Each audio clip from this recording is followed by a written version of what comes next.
शिव विवाह। सती के विरह में शंकर जी की दयनीय दशा हो गई। वे हर पल सती का ही ध्यान करते रहते और उन्हीं की चर्चा में व्यस्त रहते। उधर सती ने भी शरीर का त्याग करते समय संकल्प किया था कि मैं राजा हिमालय के यहाँ जन्म लेकर शंकर जी की अर्धांगिनी बनी। अब जगदम्बा का संकल्प व्यर्थ होने से तो रहा, वे उचित समय पर राजा हिमालय की पत्नी मेनका के गर्भ में प्रविष्ट होकर उनकी कोख में से प्रकट हुईं। पर्वतराज की पुत्री होने के कारण वे पार्वती कहलाईं। जब पार्वती बड़ी होकर सयानी हुई तो उनके माता पिता को अच्छा वर तलाश करने की चिंता सताने लगी। एक दिन अचानक देवर्षि नारद राजा हिमालय के महल में आ पहुंचे और पार्वती को देख कहने लगे कि इसका विवाह शंकर जी के साथ होना चाहिए और वे ही सभी दृष्टि से इसके योग्य हैं।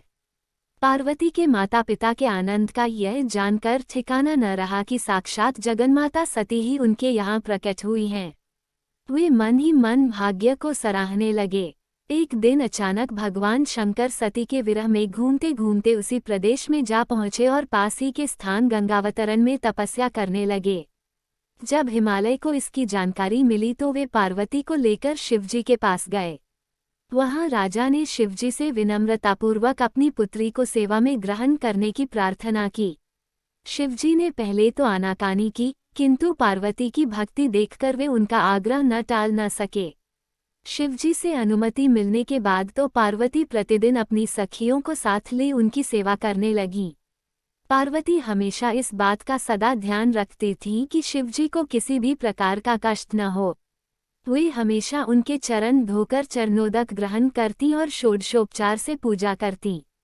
इसी तरह पार्वती को भगवान शंकर की सेवा करते दीर्घ समय व्यतीत हो गया, किंतु पार्वती जैसी सुंदर बाला से इस प्रकार एकांत में सेवा लेते रहने पर भी शंकर के मन में कभी विकार नहीं हुआ।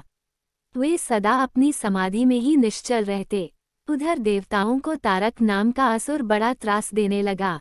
यह जानकर कि शिव के पुत्र से ही तारक की मृत्यु हो सकती है, सभी देवता शिव पार्वती का विवाह कराने की चेष्टा करने लगे। उन्होंने शिव को पार्वती के प्रति अनुरक्त करने के लिए कामदेव को उनके पास भेजा, किंतु पुष्पायुध का पुष्पबाण भी शंकर के मन को विक्षुब्ध न कर सका। उल्टा कामदेव उनकी क्रोधाग्नि से भस्म हो गए। इसके बाद शंकर भी वहां अधिक रहना अपनी तपश्चर्या के लिए अंतराय रूप समझ कैलाश की ओर चल दिए। पार्वती को शंकर की सेवा से वंचित होने का बड़ा दैख हुआ, किंतु उन्होंने निराश न होकर अब की बार तप द्वारा शंकर को संतुष्ट करने की मन में ठानी। उनकी माता ने उन्हें सुकुमार एवं तप के अयोग्य समझकर बहुत मना किया, इसीलिए उनका उमा उमा तप न करो नाम प्रसिद्ध हुआ। किंतु पार्वती पर इसका असर न हुआ। अपने संकल्प से वे तनिक भी विचलित नहीं हुईं। वे भी घर से निकल उसी शिखर पर तपस्या करने लगी जहां शिवजी ने तपस्या की थी। तभी से लोग उस शिखर को गौरी शिखर कहने लगे। वहां उन्होंने पहले वर्ष फलाहार से जीवन व्यतीत किया, दूसरे वर्ष वे पर्ण वृक्षों के पत्ते खाकर रहने लगी और फिर तो उन्होंने पर्ण का भी त्याग कर दिया और इसीलिए वे अपर्णा कहलाईं। इस प्रकार पार्वती ने 3000 वर्ष तक तपस्या की। उनकी कठोर तपस्या को देख ऋषि मुनि भी दंग रह गए।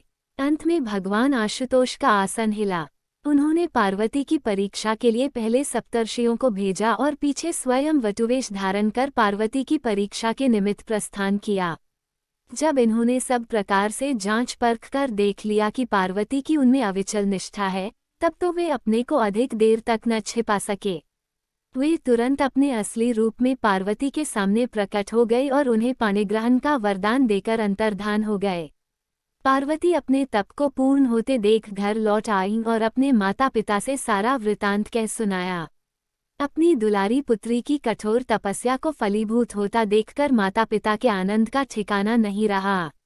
उधर शंकर जी ने सप्तर्षियों को विवाह का प्रस्ताव लेकर हिमालय के पास भेजा और इस प्रकार विवाह की शुभ तिथि निश्चित हुई। सप्तर्षियों द्वारा विवाह की तिथि निश्चित कर दिए जाने के बाद शंकर जी ने नारद जी द्वारा सारे देवताओं को विवाह में सम्मिलित होने के लिए आदरपूर्वक निमंत्रित किया और अपने गणों को बारात की तैयारी करने का आदेश दिया। उनके इस आदेश से अत्यंत प्रसन्न होकर गणेश्वर, शंखकर्ण, केकराक्ष, विकृत, विशाख, विकृतानंद, दुंदुभ, कपाल, कुंडक, काकपादोदर, मधुपिंड, प्रमथ, वीरभद्र आदि गणों के अध्यक्ष अपने अपने गणों को साथ लेकर चल पड़े। नंदी, क्षेत्रपाला, भैरव आदि गणराज भी कोटि कोटि गणों के साथ निकल पड़े। ये सभी 3 नेत्रों वाले थे। सबके मस्तक पर चंद्रमा और गले में नीले चिन्ह थे। सभी ने रुद्राक्ष के आभूषण पहन रखे थे। सभी के शरीर पर उत्तम भस्म पुती हुई थी। इन गणों के साथ शंकर जी के भूतों, प्रेतों, पिशाचों की सेना भी आकर सम्मिलित हो गई। इनमें डाकिनी, शाकिनी, यातुधान, वेताल, ब्रह्मराक्षस आदि भी शामिल थे। इन सभी के रूप, रंग, आकार, प्रकार, चेष्टाएं, वेशभूषा, हाव भाव आदि सभी कुछ अत्यंत विचित्र थे। किसी के मुख ही नहीं था और किसी के बहुत से मुख थे। कोई बिना हाथ पैर के ही था तो कोई बहुत से हाथ पैरों वाला था। किसी के बहुत सी आंखें थीं और किसी के पास एक भी आंख नहीं थी। किसी का मुख गधे की तरह, किसी का सियार की तरह, किसी का कुत्ते की तरह था।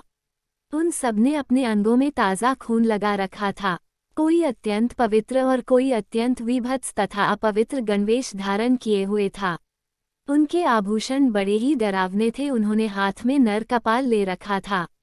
वे सबके सब अपनी तरंग में मस्त होकर नाचते गाते और मौज उड़ाते हुए महादेव शंकर जी के चारों ओर एकत्रित हो गए। चंडी देवी बड़ी प्रसन्नता के साथ उत्सव मनाती हुई रुद्रदेव की बहन बनकर वहां आ पहुंची। उन्होंने सर्पों के आभूषण पहन रखे थे। वे प्रेत पर बैठकर अपने मस्तक पर सोने का कलश धारण किए हुए थीं। धीरे धीरे वहां सारे देवता भी एकत्र हो गए। उस देवमंडली के बीच में भगवान श्री विष्णु गरुड़ पर विराजमान थे। पितामह ब्रह्माजी भी उनके पास में वेदों, शास्त्रों, पुराणों, आगमों, संकाद महासिद्धों, प्रजापतियों, पुत्रों तथा कई परिजनों के साथ उपस्थित थे।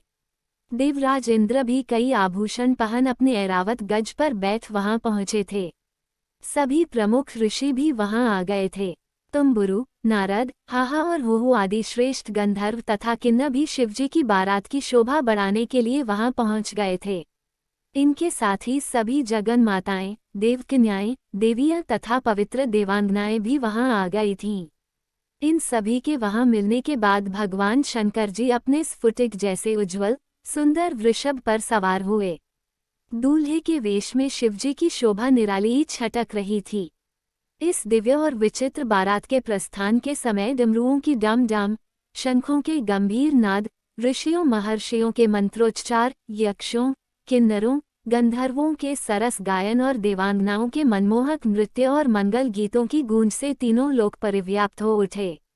उधर हिमालय ने विवाह के लिए बड़ी धूमधाम से तैयारियां की और शुभ लग्न में शिवजी की बारात हिमालय के द्वार पर आ लगी।